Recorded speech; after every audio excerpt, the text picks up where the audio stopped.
തൃശൂർ ആസ്ഥാനമായ ഇന്ത്യയിൽ തന്നെ ഏറ്റവും മുൻനിര സ്വർണ്ണ വായ്പാ സ്ഥാപനമായ മണപ്പുറം ഫിനാൻസിനെ അമേരിക്കൻ കമ്പനി 10,000 കോടി രൂപയുടെ ഇടപാട് വഴി ഏറ്റെടുക്കാൻ ഒരുങ്ങുന്നു. പ്രൈവറ്റ് ഇക്വിറ്റി കമ്പനിയായ ബെയിൻ ക്യാപിറ്റലാണ് മണപ്പുറം ഫിനാൻസിന്റെ നിയന്ത്രണ ഓഹരികളടക്കം 46% ഓഹരികൾ ഏറ്റെടുക്കുന്നത്.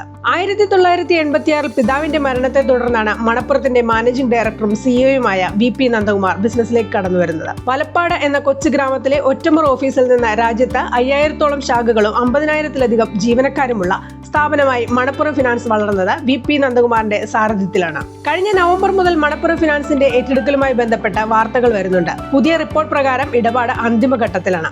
പ്രിഫറൻഷ്യൽ ഇഷ്യൂവും പ്രൊമോട്ടർമാരുടെയും പൊതു ഓഹരി ഉടമകളുടെയും ഓഹരികളും ഉൾപ്പെടെയാണ് 46% ഓഹരികൾ ബെയിൻ ക്യാപിറ്റൽ വാങ്ങുന്നത്. മണപ്പുറം ഫിനാൻസ് ഇതുവരെ ഈ വാർത്തകളോട് ഔദ്യോഗികമായി പ്രതികരിച്ചിട്ടില്ല. ഏറ്റെടുക്കൽ വാർത്തകൾ പുറത്തു വന്നതോടെ മണപ്പുറം ഫിനാൻസ് ഓഹരികൾ എന്ന 4% ഉയർന്ന 209 രൂപ വരെ എത്തിയിരുന്നു. ഏറ്റെടുക്കൽ യാഥാർത്ഥ്യമാകുമ്പോൾ കേരളത്തിലെ മറ്റൊരു മുഖ്യ കമ്പനിയുടെ നിയന്ത്രണം കൂടിയാണ് നഷ്ടമാകുന്നത്. കൂടുതൽ കമ്പനികൾ കേരളത്തിന് നഷ്ടമാകുന്നത് ആശങ്കയ്ക്ക് വഴിവെക്കുന്നുണ്ടോ എന്ന് നിങ്ങൾ കമന്റ് ചെയ്യൂ. വിശദമായ വാർത്ത ധനം ഓൺലൈനിൽ വായിക്കാം.